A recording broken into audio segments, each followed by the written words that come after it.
నమస్కారం, welcome to RS news VGR. ఇంకా SIR election commission అంటారు.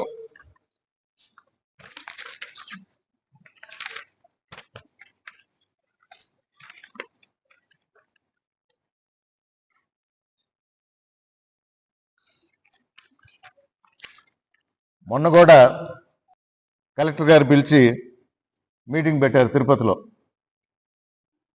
మాకున్న సందేహాలు, మాకిచ్చిన ఇన్ఫర్మేషన్ ప్రకారం అధికారుల దృష్టికి తీసుకువెళ్ళటం జరిగింది. 11,559 మంది ఓటర్లు పర్మనెంట్లీ షిఫ్టెడ్ అని గుర్తించారు. దాని వివరణలు అడిగితే ఇంకా క్లారిటీ రాలా. మండల్ వైజ్ మేము బ్రేకప్ చేసాం.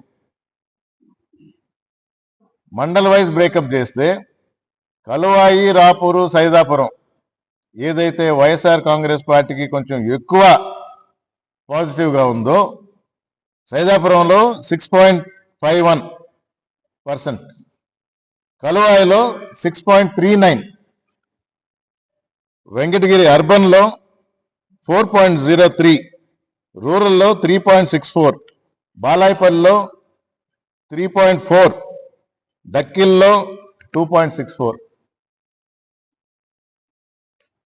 అంటే ఇది ఎందుకు చెప్తున్నామంటే, మేము చేసిన గవర్నమెంట్ ఇచ్చిన రికార్డు ప్రకారం మేము చేసిన కూలంకషంగా దాని డీటెయిల్లోకి పోతే నీకు ఎక్కువ వ్యతిరేకత కలువాయి, రాపూర్లో ఉంది కాబట్టి అక్కడ ఎక్కువ మంది పేర్లు తీసావు.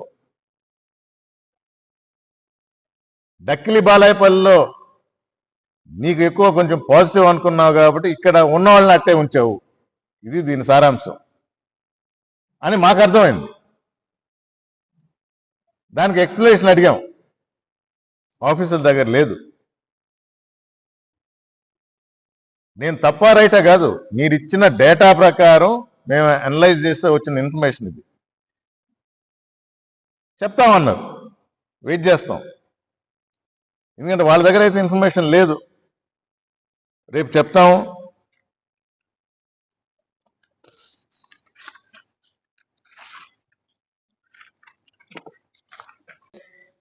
నోటిఫికేషన్ ఇచ్చాము. ఫస్ట్ మున్సిపల్ ఎలక్షన్స్ అన్నారు.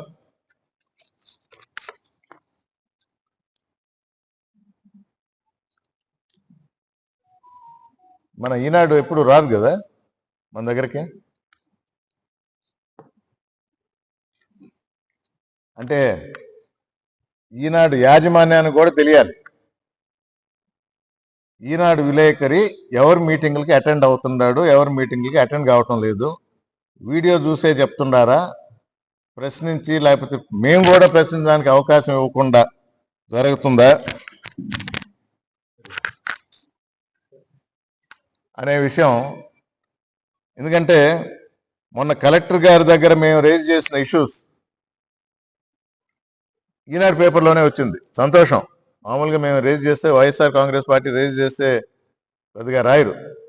కలెక్టర్ గారు కూడా గుర్తించి, ఇప్పుడే నేను చెప్పాను కదా, మేము అడిగిన దానికి త్వరలోనే జవాబు ఇస్తామనే దానికి, ఇంక్లూడింగ్ పుల్లంపేట, సైదాపురం, రాపూరు తదితర మండలాల సంబంధించి త్వరలోనే పరిష్కరిస్తాం అంటే మేము రేజ్ చేసిన ఇష్యూస్ని ఈనాడు రాశారు. సంతోషం. తిరుపతిలో రాస్తారు కానీ వెంకటగిరిలో కనబడరు.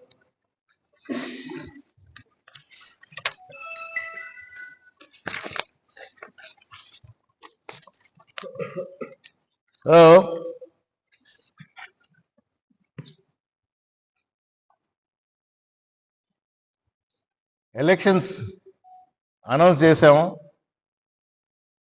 లోకల్ బాడీ తర్వాత మున్సిపల్ ఎలక్షన్స్ ముందర, అందులో చైర్మన్కి డైరెక్ట్ ఎలక్షన్ అని పురపాలక శాఖ మంత్రి నారాయణ గారు అసెంబ్లీలో బిల్ పాస్ చేయాలని గొప్పగా చెప్పుకున్నారు. సంతోషం. వైఎస్ఆర్ కాంగ్రెస్ పార్టీ తరఫున మమ్మల్ని కోర్టు కూడా వెళ్ళమని చంద్రబాబు నాయుడు గారు చెప్పారు. అంటే మేము ఈ ఎలక్షన్ ఆపినట్టు. కానీ మాకన్నా ముందరే, అంటే 17లోనే మన ఎలక్షన్ జరిగింది. అప్పుడు మనం ఉన్నప్పుడు ఎలక్షన్ జరిగింది 20లో. 20లో ఎలక్షన్ జరిగినప్పుడు జగన్మోహన్ రెడ్డి గారు 34% పెంచారు. బిర్రు ప్రతాప్ రెడ్డి అనే ఒక అతను చంద్రబాబు నాయుడు గారి తరఫున కోర్టుకు వెళ్ళి అది జరగకుండా ఆపారు. కానీ ఎలక్షన్ జరిపాం. రిజర్వేషన్ 34%కి బాలేదు, కానీ కోర్టు కొట్టేసిందని. కానీ ఎలక్షన్ జరిపాం.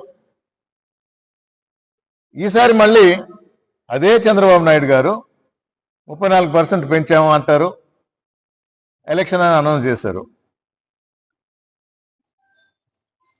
ఒక ఇండివిజువల్ లాయరు పిల్లేశారు. ఆ కేసు జరుగుతుంది, మొన్న కోర్టులో వచ్చింది. మళ్ళా నెక్స్ట్ వీక్ ఈ 34% మీద నెక్స్ట్ వీక్ వాయిదా వేశారు.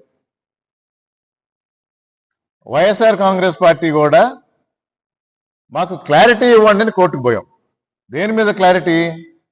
ఈ ఎస్ఐఆర్లో చనిపోయిన వాళ్ళు గుర్తించారు, డబుల్ ఎంట్రీలను గుర్తించారు, వలస వెళ్ళిన వాళ్ళని గుర్తించారు. మరి వీళ్ళందరూ ఉన్నట్టా లేనట్టా? వీళ్ళని పెట్టి ఎలక్షన్ చేస్తున్నారా, వీళ్ళని తొలగించి ఎలక్షన్ చేస్తున్నారా అనే దాని మీద క్లారిటీగా మాకు తెలియజేయండి అని కోర్టు ద్వారా అడిగాం. అంతేగాని ఎలక్షన్ ఆపమని కానీ ఎలక్షన్ పోస్ట్పోన్ చేయమని కానీ మేము అడగల. చాలా స్పష్టంగా చెప్తున్నాం. ఎందుకంటే ఈ బ్లేమ్ మా మీద వేయాలని వైఎస్ఆర్ కాంగ్రెస్ పార్టీ నాయకులు, కార్యకర్తలు ఎన్నికలు ఎప్పుడెప్పుడు ఎంత తొందరగా జరిగితే అంత మంచిదని ఊళ్ళూరుతున్నారు. ప్రజల్లో ప్రభుత్వం మీద వ్యతిరేకత కొట్టొచ్చినట్టు కనబడుతుంది. ఎలక్షన్ ఏ రోజున్నా కూడా ఈ ప్రభుత్వానికి తగిన బుద్ధి చెప్తారనే నమ్మకం మాకుంది ఓటు రూపాన. అందుకని మేము రెడీగా ఉన్నాం. మా అధినేత మాకు చెప్పాడు కూడా, ప్రతి దగ్గర క్యాండిడేట్ని పెట్టాలి, పోటీ చేయాలి అని. అంటే ప్రభుత్వం ఇప్పుడు చెప్పామే, నేతల మీద కూడా దొంగ కేసులు ఎలా పెడుతున్నారో బెదిరించడానికి ఆ రోజు కూడా ఇదే చేస్తారు. నామినేషన్ వేయకుండా ప్రలోభాలకు గురి చేస్తూ దొంగ కేసులు పెట్టి ఈ విధంగా తప్పిస్తారు. తగు జాగ్రత్తల్లో ఉండి ఎట్టి పరిస్థితుల్లో మనం పోటీ ఇవ్వాలి, ఎందుకంటే ప్రజలే తుది తీర్పు చెప్తారు అనే ఉద్దేశంతో మాకు స్పష్టమైన ఆదేశాలు ఇవ్వటం జరిగింది. సో మేము వైఎస్ఆర్ కాంగ్రెస్ పార్టీ నాయకులు, పార్టీ కార్యకర్తలు,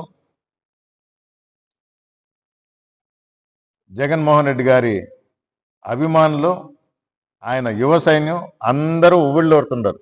ఎప్పుడు ఎక్కడ ఎలక్షన్ పెట్టినా సిద్ధం అంటూ. సో ఆ ఎలక్షన్కి మేము వ్యతిరేకం కాదు, క్లారిటీ ఇవ్వమని మాత్రం అడిగాం. ఎందుకంటే దాన్ని తిప్పి చెప్తారు కాబట్టి స్పష్టంగా చెప్పడం జరుగుతుంది. నవంబర్లో అన్నారు నారాయణ గారు, అక్టోబర్ నవంబర్లో. సంతోషం, మాకు ఇవ్వాల్సిన క్లారిటీ ఇవ్వండి అని మేము అడుగుతున్నాం. సజావుగా జరపండి ఎలక్షన్స్. ప్రతి ఒక్కరు వారి ఓటు హక్కుని వినియోగించుకొని ఈ ప్రభుత్వం సరిగా పనిచేస్తుందా లేదా ఒక రెఫరెండం లాగా ప్రజలే తీర్పిస్తారు. మేము సిద్ధం, మేము రెడీగా ఉన్నాం.